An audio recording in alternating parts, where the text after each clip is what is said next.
Good evening, viewers. This is your host, Dr. Gilbert Gicharu Githere, coming to your homes with a program Mazungumzo. This evening, we are going to look at Rorty, Richard Rorty, a philosopher of repute, wrote a book, Philosophy and the Mirror of Nature, in 1979, which became a masterpiece. It actually sent the discipline of philosophy upside down. He challenged the worthiness of the philosophers in the Western world. And that one, you have got to go into the book itself and read for yourself.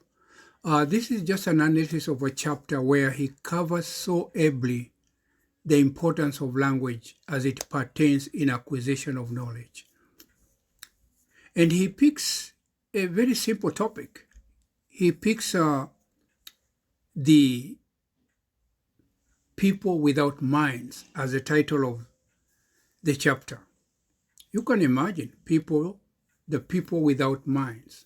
And he called them Antipodeans. That name he lifts from a liberal group, activist group from Australia and New Zealand, who existed in the 60s during the hippies. Controversial people. Antipodeans, according to philosopher Richard Rorty in his book entitled Philosophy and the Mirror of Nature, which he wrote in 1979, these were people from another planet. He brought Antipodeans onto Earth to live with Earthians, aliens living with humans. Simple as that. They had very developed lifestyle. They made computers. They had also bombs as weapons of choice. They wrote poems. They had very sophisticated modes of transportation. They were very advanced. They were actually in post-modern era. And this one I'm just kind of reading directly from the text before you, so you can go back and you can read it. These people had a unique biological feature. They had no minds. They had no mind. This was what shocked the Earth people. The Earth people were referred as Terrans, Terrans, Terrans. So when you hear me say Terrans, these are Earth people. So within the Earth, there are aliens called Antipodeans. But irrespective of having no minds, they say they felt the following urges: wanting, intending, believing that, feeling that, terrible, and feeling marvelous. So the Antipodeans had those traits.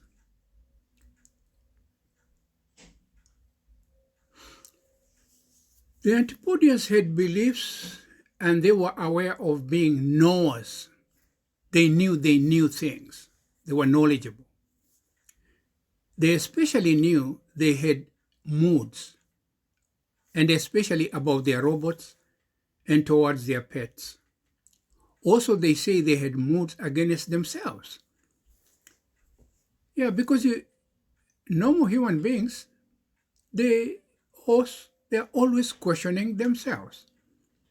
So Antipodeans had also these traits. Now, you must remember in this piece that I'm doing, it's just to show the importance of language, that you only need language to acquire knowledge or to advance to a point where you reach postmodernity.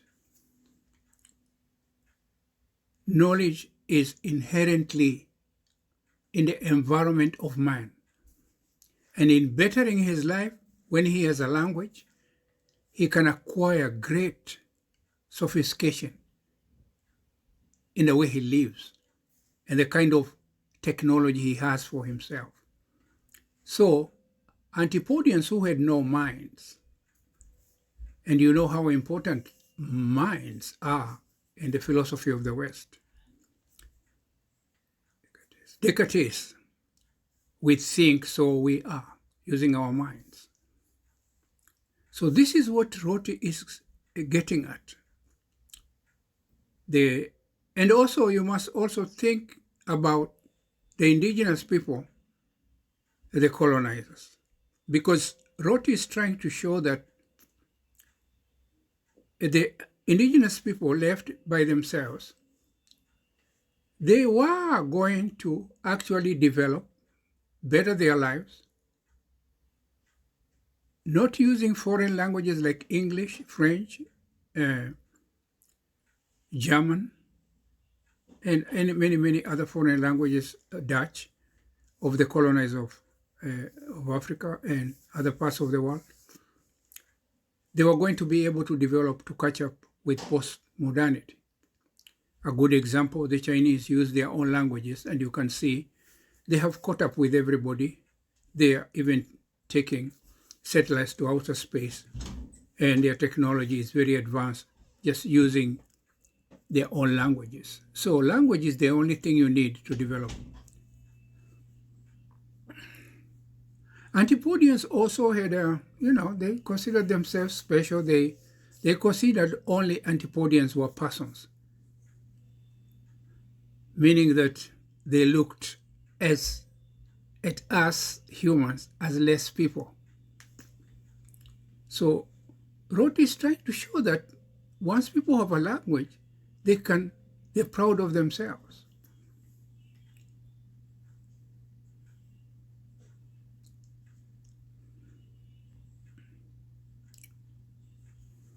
What makes a person in a person in the Antipodian world is immaterial. They are not like humans who have criteria of what makes a person: mind, consciousness, spirit, many other entities. They just knew they were different from other people. And this piece is a read material, a must read material, because you can never understand the importance of language until you go through this piece. Because Rorty was going to play down on the discipline of philosophy vis-a-vis language. So he had to pick a good example, and this is one of the Antipodians. One unique thing that Antipodians believed they were immortal, and this trait was so true of their pets and their robots. This trait made them very different from humans who had to deal with death. The Antipodians did not have a problem of addressing themselves that one time they will die. No. They just lived resurrecting from one form to the other. And the immortality of the Antipodians did not involve the aspect of soul, that the soul left the body and went someplace. No. They did not believe in souls. Their immortality meant coming back to life and living perpetually above the heavens. And this act was for the good people. But also, Antipodians had almost Judeo-Christian beliefs. The bad people were destined for caves under the earth, almost like Egypt, where the bad people went into the underworld. And funny enough, Rorty in this piece actually has that Antipodians have philosophers within the society. And they concern themselves with trying to understand the nature of being.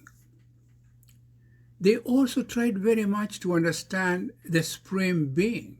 Because if there was a resurrection, there is a force behind resurrection. So they pondered over a supreme being. And they also thought about mind and matter. But they didn't have a concept of subjects and objects. So you can see right there, consciousness becomes quite a subsidiary when they have to do dialectics as conceptualized by Hegel. The Supreme Being who in the world of these aliens was very much alive had the responsibility of conducting resurrection, to resurrect, to come back to life. Concept of Hinduism that you came back into this world in another form. And the Supreme Being also took care of non-existent things and the issues of morality. So you can see the Antipodeans, they have essential things in life for bettering one's life. But you will see things like dwelling on idealism, dwelling on perception, cognition, and thought. They did not go into those kind of things philosophers go to show that that's the way you acquire advancement. Those are considered completely irrelevant in the world of Antipodeans. So Rorty is kind of indirectly telling us, reasoning that the Greeks pondered over and virtue, those are just words. The most important thing for humans to have is language.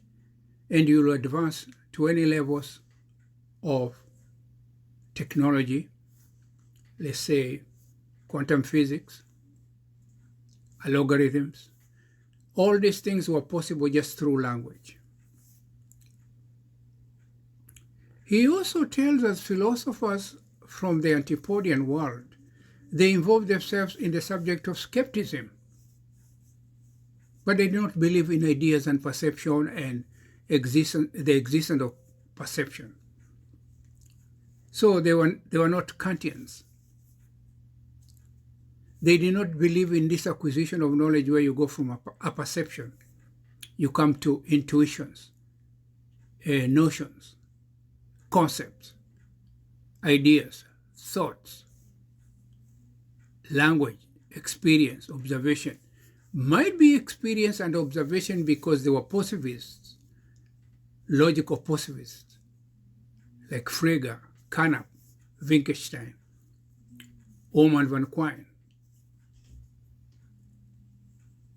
The mental representations were absent in their discourse. Their immortality was not discussed from the angle of metaphysics and transcendence. Instead, it was from a positivistic angle. So you can see Antipodeans had philosophers, but they did not prioritize philosophy.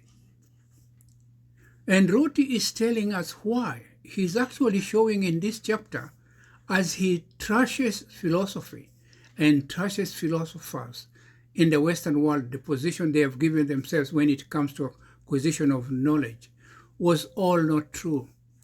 It has some assertion onto it. It was forced, round pegs being forced into square holes.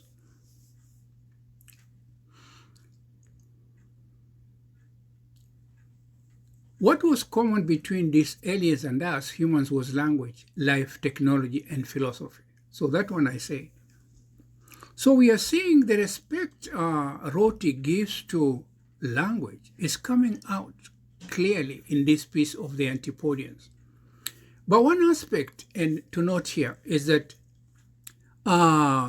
Antipodeans were great neurologists and biochemists. They were very good at that. Most of their technical life and general conversation centered around these two disciplines. Their nervous system was at the center of their knowledge.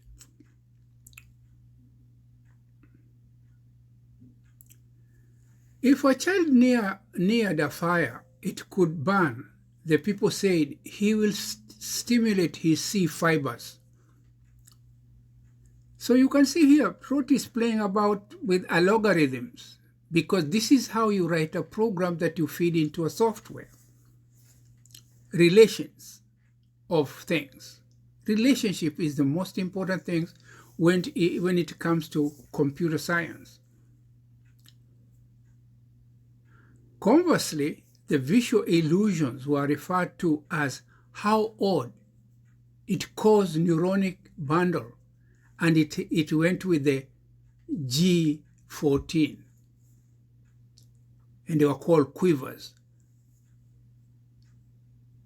And it is not rectangle. The big idea that Rorty is trying to get at is that for knowledge to be acquired, the essential component was language. Just as I told you, that's the most important thing you should remember. In this analysis, it is clear that for the individual to better their lives, language allows them to communicate through sharing information. As Hegel said, language houses the soul.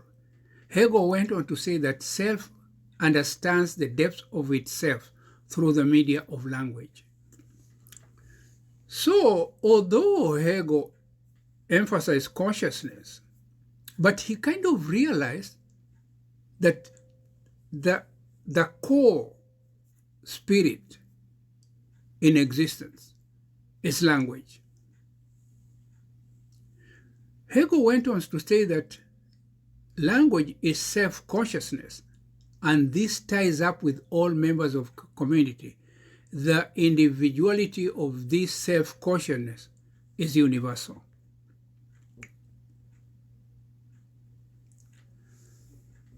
Language is self-separating, meaning one can look deep inside oneself and go back to when they were an object. Analyze the self. The language gives humans the ability to ponder about the inner self. For example, how holy are you? Are you good to other people? Are you fair? You always find humans are talking to themselves.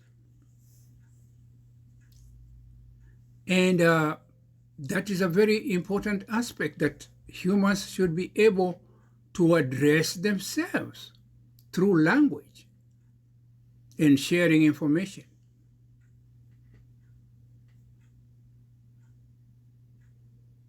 In this state, self reaches a state of pure ego, caring for the self, ignoring others of their community.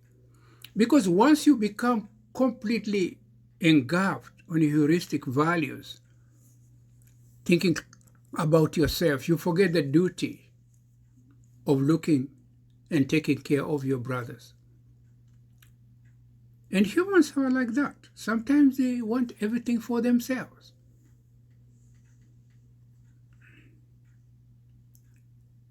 In the world of Antipodeans, physiology is their also main branch of science. The language of this discipline is very much advanced compared to other disciplines. Rorty kind of gives the physiology. They are very advanced.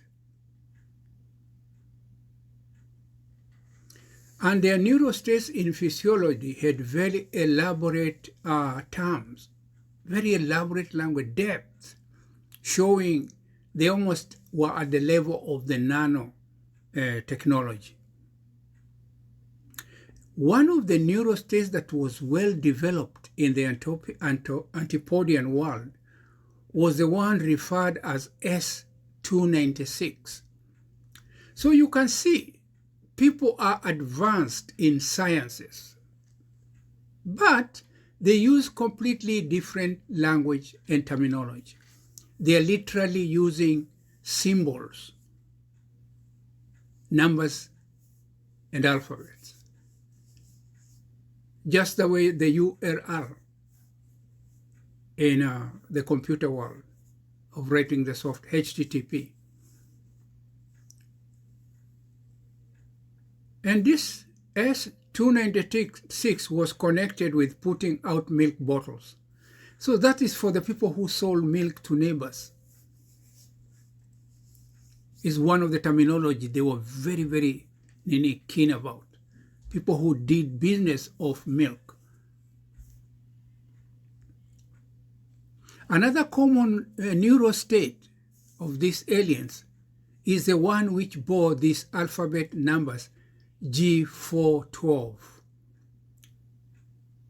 And this, in the interpretation of the Antipodeans, it meant mastodon. These are like dinosaurs, animals looking like elephants.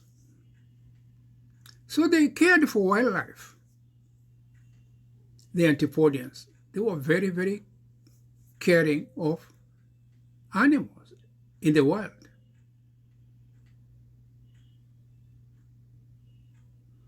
And the Antipodeans associated all neurostates of mastodons, the ones which dealt with these in animals like dinosaurs, and the one of milk bottles. It was actually puzzled together like a ritualistic neurostates. It came in their discipline of beliefs and desires. These terms is as if they were holy items within the Antipodian society.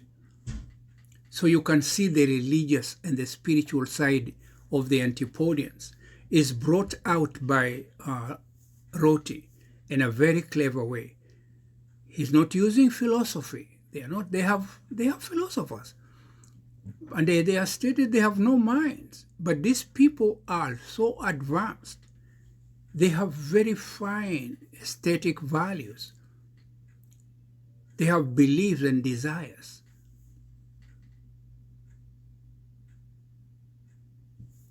So you can see the Antipodians don't miss spiritually in their life, in their structure and form of life. Religion has part to play. And most of these neurostates that I'm talking about that are possessed by Antipodians can be self-induced. You can train your body.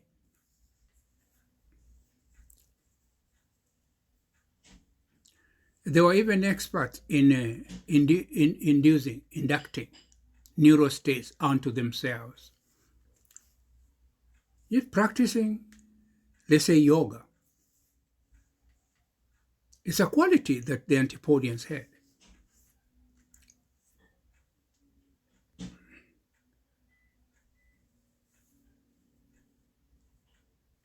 And I said, like before, the Terrans, who are actually people from the earth, the Antipodians refer to humans as Terrans, Terrans.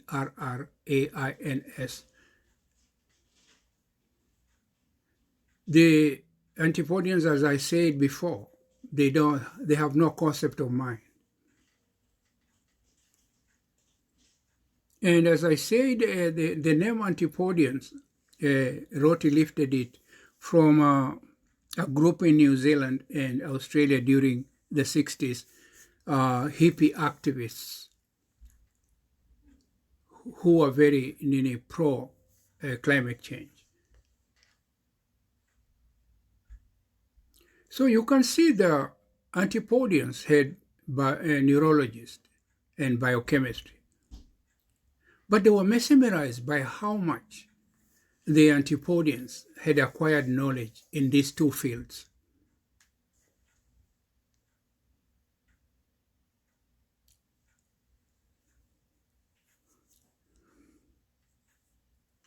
But they did not respect ideas of perception, thoughts, concept, and raw fields. So irrespective that they did not give any thought to Kant and philosophers like Descartes about ideas, Rorty is telling you that you don't have to know these things to acquire so much knowledge. You just need language. And you must respect Rorty because this is a masterpiece so deep in symbolism. You cannot even believe that he went into this so detailed, minute details of showing that you don't have to philosophize to acquire knowledge. You don't have to search for truth. You just do not have to search for reality to acquire knowledge. And he uses this group ably as an example. And he gives the two groups that, in the world, you have a synthetic philosophy and an analytic philosophy. This is Quinian, the dogma of empirism. So that when you use language to certain depths, you reach a point where your abstraction and your knowledge for language can reach a place now you start using a relational language of symbolism like T19, T659. And in the computer world of digital objects that I discussed before, when you are going to write a software, you go to the place where now the dogma of empiricism becomes that you start to enter the world of symbols. E equal mc squared, the quantum physics.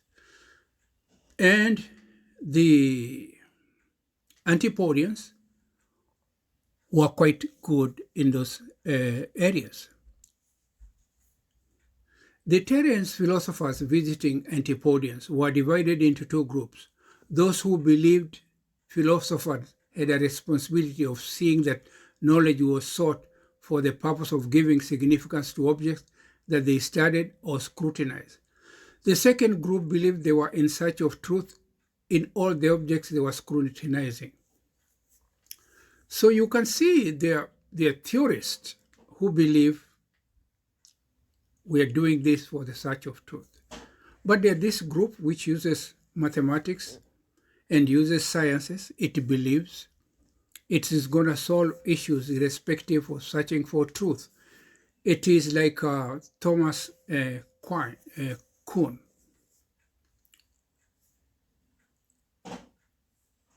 He kind of say knowledge adds in small kaizans, small pieces, small drops,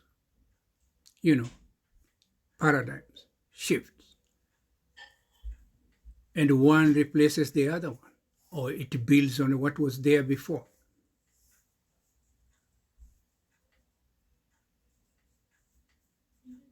The philosophers who believed in signification at the same time did not care whether the Antipodeans had minds.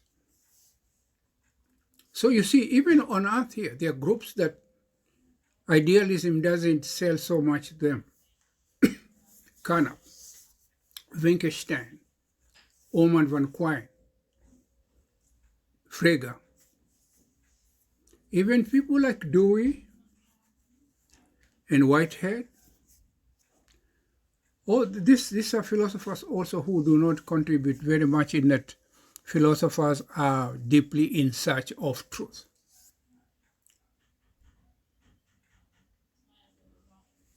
The art of signification did not need minds.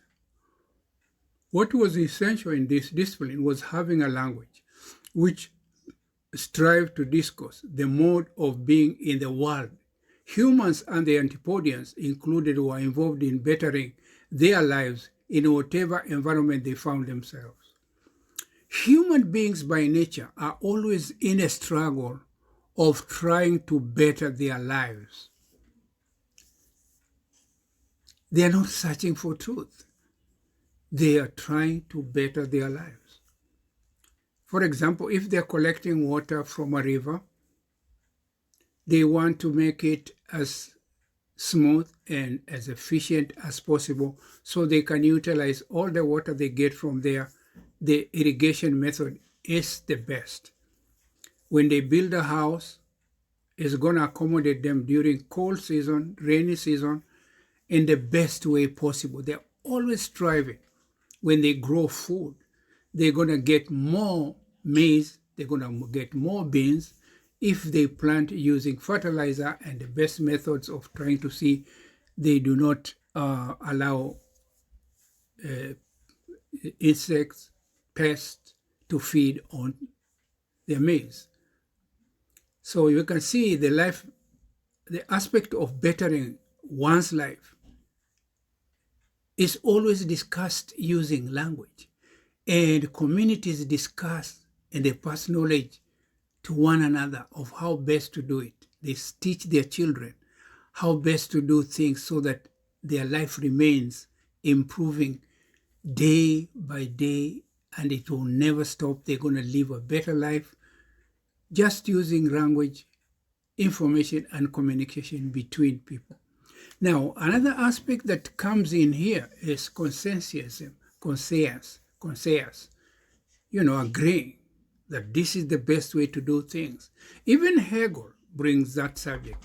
Even the Antipodeans had it, that in most of the things that you discuss and try to perpetuate in society so that you can improve on your lives, it's all a matter of conscience. There has to be human agreement for you to achieve this kind of levels of advancement. The art of significations did not need minds. What was essential in this discipline was having a language. That one I had said is very important, and I repeat it. In doing the survival thing, the Antipodeans needed elaborate language to communicate that which they needed to do in order that they could make their lives better. So I've touched on that.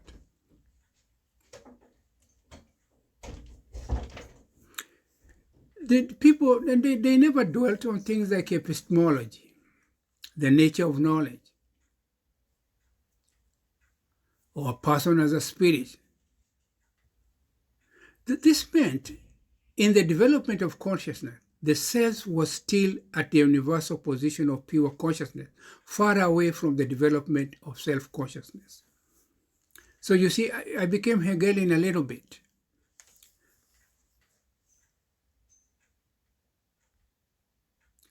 The Antipodeans, for example, they did not have the concept of Plato's theaetetus. They did not understand Descartes' meditations, Hume's treatise, Kant's The Critique of Pure Reason, Hegel's Phenomenology of Spirit, and Stratton's Individuals. These were strange things to Antipodeans. So what Rorty was bringing out here is that irrespective of not having read all those documents of Western philosophy, the Antipodeans or humans, they are able to develop without much knowledge of those isms.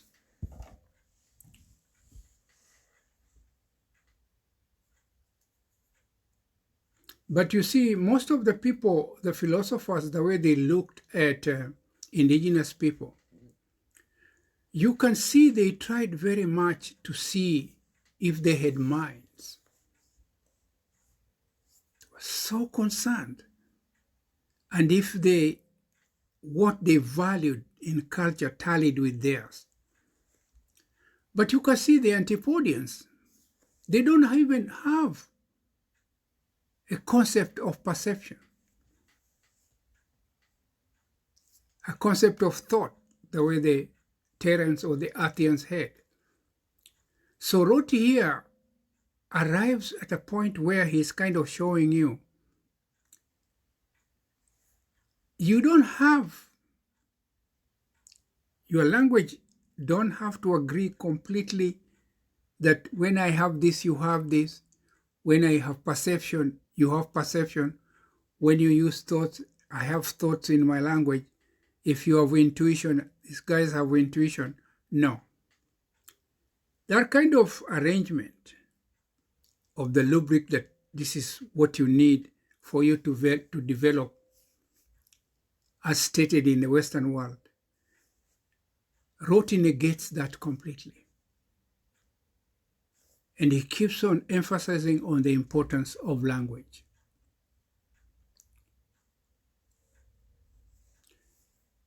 When the Antipodeans touched a hot stove, they said they have a simulation of sea fiber. And it was accompanied with pain. But in their language, they did not use the word pain. They used sea fiber. So they used the Terran philosophers agreed that the Antipodeans were very much like humans, only they used different terminologies when they meant the same thing with humans.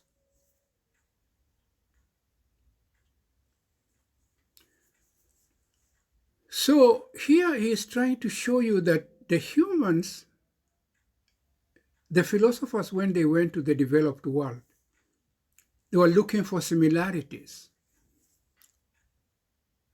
And when they found the values in rituals did not tally,